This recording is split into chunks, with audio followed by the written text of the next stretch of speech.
नमस्कार,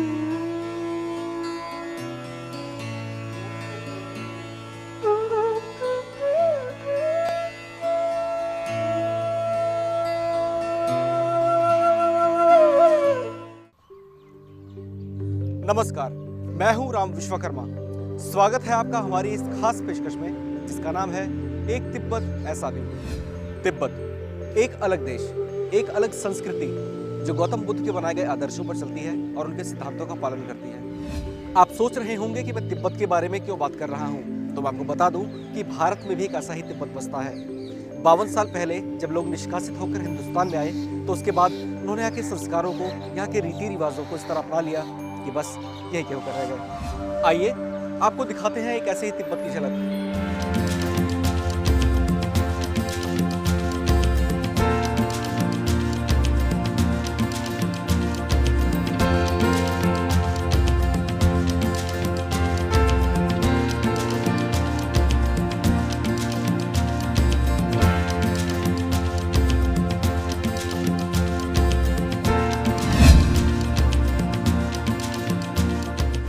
तिब्बती लोगों में धर्म के प्रति बहुत गहरी आस्था होती है। ये मंदिर न केवल धार्मिक प्रतीक हैं बल्कि इनकी संस्कृति का भी परिचायक हैं। आप मेरे पीछे जो धर्मचक्र देख रहे होंगे, इसके ऊपर सैकड़ों लाखों की संख्या में मंत्र लिखे हुए हैं। ऐसी मान्यता है कि इस चक्र को घुमाने से इसकी शुद्धि हमारे अंदर प्रवेश कर जाती है। तिब्बती बौद्ध धर्म तिब्बत के प्राचीन स्थानीय धर्म के मिश्रण से पैदा तिब्बती विशेषता वाला बौद्ध धर्म है। तिब्बत समुदाय में धर्म का बड़ा महत्व होता है। मंदिर का दौरा करते हुए हमें किसी विशाल सांस्कृतिक संग्रहालय देखने का एहसास हुआ। यहाँ पर आपको दिन भर गुम्पा की परिक्रमा करते हुए बुजुर्ग दिखाई दे जाएंगे। विभिन्न उम्र के बौद्ध भिक्षु आपको यहाँ पर हाथों से प्रार्थना चक्र घुमाते, घी की बत्तियां जलाते, मनके की माला से जाप करते और मूक स्वरों में प्रार्थना करते हुए दिखाई दे जाएंगे। इससे आपको इन तिब्बती लोगों में धार्मिक विश्वास की प्रबलता महसूस हो सकती है। ओम मणि पद्मे होम, ये उसी का जाप कर रही हैं। आप जो उनके हाथ में देख रहे हैं मणि कहलाती है और उसके घुमाने को लाखोर कहते हैं। ये बिल्कुल उसी तरह से जिस तरह से हम मनके की माला का जाप करते हैं। आइए अब आपको मंदिर की शैली से रूबरू कराते हैं।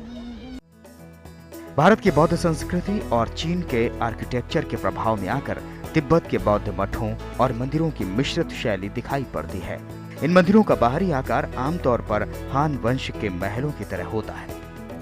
छत के ऊपर की तरफ मुड़े हुए घुमावदार सिरे इसकी विशेष पहचान है। इसके भीतरी ढांचे और सजावट में भारतीय कला का प्रभाव नजर आता है। इन गुम्पाओं में तिब्बती बौद्ध धर्म के रहस्यवाद पर बड़ा ध्यान दिया जाता है। ये भवन आमतौर पर ऊंचे, चौड़े और गहन होते हैं।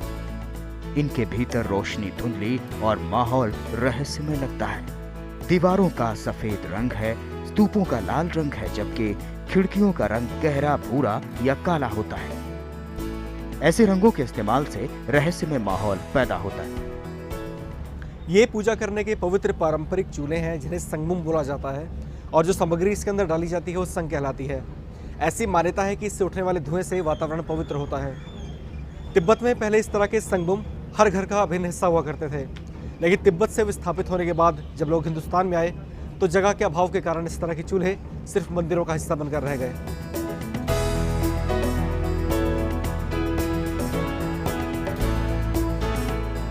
मंदिरों में रखे समृद्ध ग्रंथ और भित्ति चित्र तिब्बत के इतिहास और तिब्बती बौद्ध धर्म के विकास क्रम से जुड़ी कहानियां सुनाते हैं। खूबसूरत मूर्तियां और सजावटी चीजें तिब्बती कला का उच्च स्तर दिखाती हैं।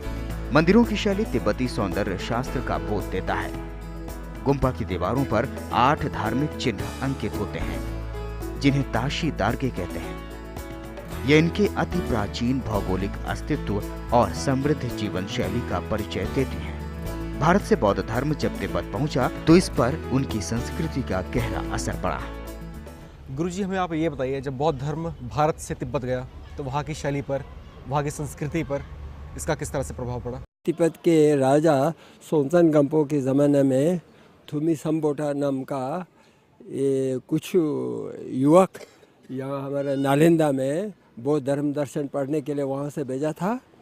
तो थुमी जी नालंदा के विद्वानों से बौद्ध धर्म दर्शन का अध्ययन किया, ठीक से अध्ययन किया इसके बाद जो भगवान बुद्ध की जो टीचिंग जो है, जिसको हम सूत्र कहते हैं, वो सब अध्ययन करने के बाद उन्होंने उस धर्म दर्शन को ये तिब्बत की भाषा में अनुवाद किया। उस धर्म को तिब्बत में फैलने लगा। तिब्बत समुदाय के लोगों के लिए गुम्पा की बहुत अहमियत है। इन लोगों के लिए ये सिर्फ पूजा करने का पवित्र स्थल नहीं है, बल्कि ये इनकी सांस्कृतिक और धार्मिक विरासत भी है। पहाड़ी जीवन शैली के आदि ये लोग जब भारत आए तो अपने साथ अपनी विरासत को ले आए, जिसे ये आज तक संजोए हुए हैं। किसी तिब्बती घर की खास पहचान उसकी छत के ऊपर लगी हुई धार्मिक झंडियों से होती है, जिसे तिब्बती भाषा में लुंगदा और अंग्रेजी में हॉर्स फील कहते हैं। इन झंडियों के ऊपर धार्मिक मंत्र लिखे होते हैं। ऐसी मान्यता है कि जब ये झंडियां लहराती हैं तो उसके ऊपर लिखे हुए मंत्र वातावरण को पवित्र कर देते हैं।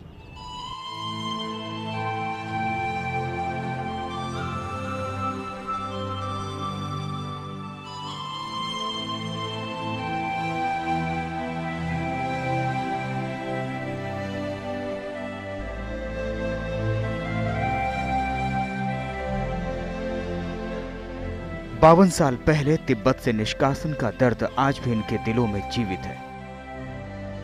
ये लोग जब यहाँ आए तो अपने साथ अपनी सांस्कृतिक विरासत भी ले आए। घरों को आज भी तिब्बत की पारंपरिक शैली में सजाया जाता है। घर के अंदर मंदिर या गुम्पा के लिए एक विशेष स्थान होता है, जिसे धार्मिक पद्धति से सजाया जाता है। मंदिर में हर समय प्रकाश झिलमिल करता है। देवताओं के लिए छोटे छोटे पात्रों में जल भी रखा जाता है। मंदिर में परम पूज्य दलाई लामा की तस्वीर एक अनिवार्य अंग की तरह होती है। पहाड़ी जीवन शैली के आदि इन लोगों के रहन सहन में आज काफी बदलाव आ गया है। नई पीढ़ी के लोग धर्म को भी मानते हैं, लेकिन अपनी सांस्कृतिक पृष्ठभूमि से पूरी तरह जुदा हो चुके हैं। इस समय जो मैंने पहन रखा है ये तिब्बती पुरुषों का पारंपरिक परिधान है, जिसे छुबा बोलते हैं। हमारे साथ ताशी हैं। ताशी, आप हमें ये बताइए कि इस छुबा की क्या क्या खासियत है? इस छुबा की कई खासियत होता है कि छुबा जो है तिब्बत के वातावरण से बना हुआ था। तिब्बत में बहुत सर्दी होता है, ताकि गर्म रख सके। ये छुबा जो है बहुत गर्म रखता है।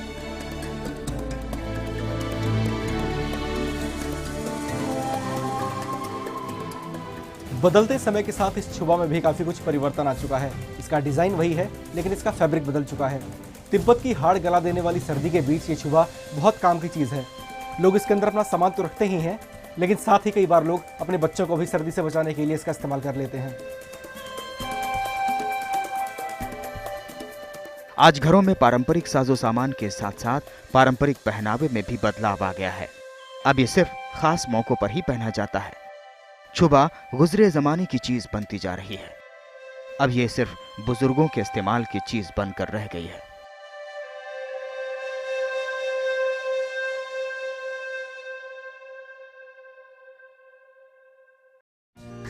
अब हम पहुंचे हैं मशहूर तिब्बती रेस्तरां टीडी में, जो मौजूद है मजनू का टीला इलाके में। ये रेस्तरां उतना ही पुराना है जितनी पुरानी यहाँ की कॉलोनी है। वैसे तो आपको यहाँ पर खाने पीने के तमाम छोटे छोटे स्टॉल्स मिल जाएंगे, लेकिन अगर खास आप तिब्बती जाके का आनंद उठाना चाहते हैं तो चलिए हमारे साथ।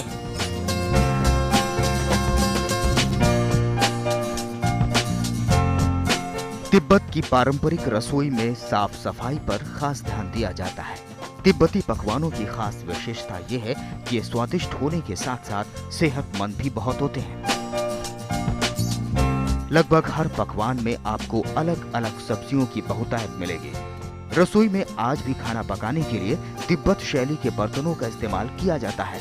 सधे हुए हाथों से थोड़ी ही देर में झटपट कई पकवान तैयार कर दिए जाते हैं। इस समय हम एक तिब्बती बावर्ची खाने में खड़े हैं। हमारे साथ खड़े हैं राजू।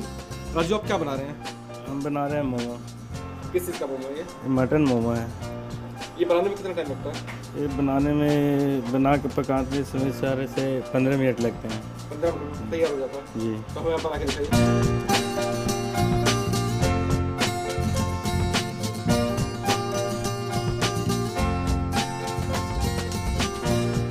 अभी हम एक तिब्बती बावर्ची खाने में खड़े हैं, जहाँ काम करना वाकई बहुत मुश्किल है।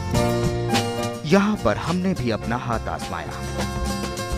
तिब्बत के बर्फीले वातावरण के इन पकवानों की खासियत है कि ये पकने में ज्यादा वक्त नहीं लेते और जल्दी खराब भी नहीं होते। आप चाहें तो कई घंटे बाद भी उसका आनंद ले सकते हैं। इसके स्वाद की दीवानगी ऐसी है कि लोग दूर दूर से इसका स्वाद चखने के लिए खींचे चले आते हैं। अभी हमारा खाना आ चुका है। तिब्बत की सारी पारंपरिक डिशेस हमारी टेबल पर सजी हुई हैं और हमारे साथ हैं ताशी, जो टीडी के ओनर भी हैं। ताशी में बताइए क्या चीज़ें हैं ये तो पहला ये फर्स्ट स्टीमो है, ये steamed kind of steam bread, और ये प्लेन है, ना ये सॉल्टी है ना ये स्वीट है। मैं इसको ट्राई करके देखता हूँ। तो आप ट्राई कीजिए।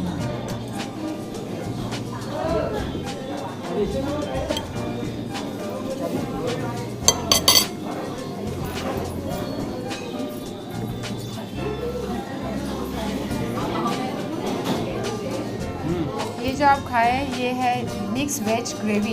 ये ड्राई भी होता है पर ये ग्रेवी मंगवाया है आपने, क्योंकि मोस्टली ये ड्राई है तो ग्रेवी इसके साथ अच्छा लगेगा। एक और चीज़ हम बहुत खास देख रहे हैं, ये क्या है? ये काफ़ी फेमस है हमारे रेस्टोरेंट में। ये इसका नाम है शाफाले। इसके अंदर स्टफ्ड होता है, ये बाहर ये आता है और इसको फ्राई करते हैं जैसे मोमोज होते हैं। तो शाफाले, इसकी फीलिंग जो है पूरी तरह से वेज होती है। वेज है। वेजिटेबल्स होते हैं। ये नॉन वेज भी होता है पर आपने वेज मंगवाया तो ये वेज है, प्योर वेज। जी, इसे खा के देखता हूँ। दिखने में काफ़ी क्रिस्पी है ये।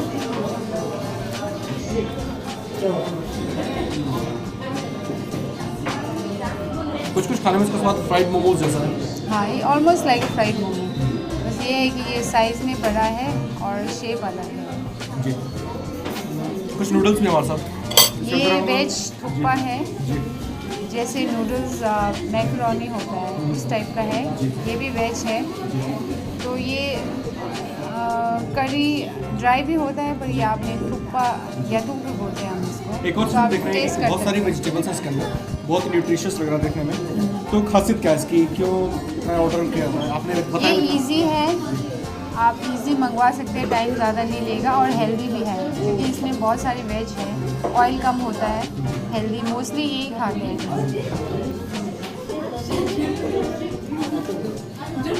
तो ये तो हम सभी जानते होंगे, ये चाउमीन है, टीडी की खासियत। इसको हम बोलते हैं सिंगापुर नूडल।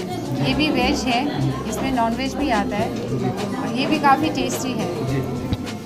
आपके यहाँ टीडी मेसी क्या खासियत है? हमने सुना कि लोग बहुत आते हैं यहाँ पर इसी के लिए। यहाँ पे एक्चुअली ये हमारा रेस्टोरेंट बहुत पुराना है, ऑलमोस्ट सबसे पुराना है एमटी में। और ये मेरे फादर इन लॉ ने स्टार्ट किया था जब ये छोटा था।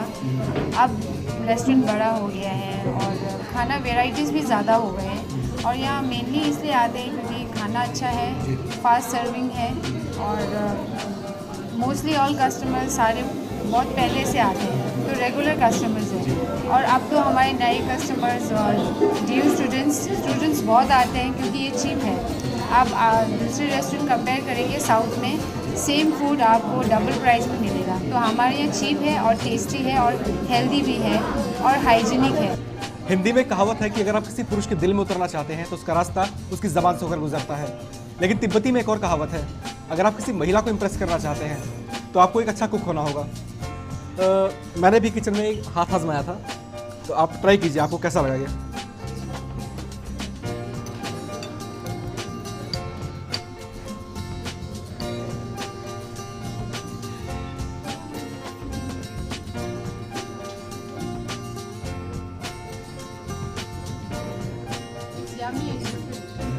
मतलब मुझे आप कितनी रेटिंग्स देंगे? 10 में से 8। थैंक्स। तिब्बत के पारंपरिक व्यंजनों में भारतीय और चीनी जायके को साफ तौर से महसूस किया जा सकता है। आज यहाँ के मेन्यू में पारंपरिक डिशों के साथ थाई और चीनी पकवान भी शामिल हैं। बदलते दौर के साथ तिब्बती खाने में भी कई बदलाव आए हैं। आज के तिब्बती जायके में भारतीय और चीनी मसालों के संगम को साफ तौर से महसूस किया जा सकता है।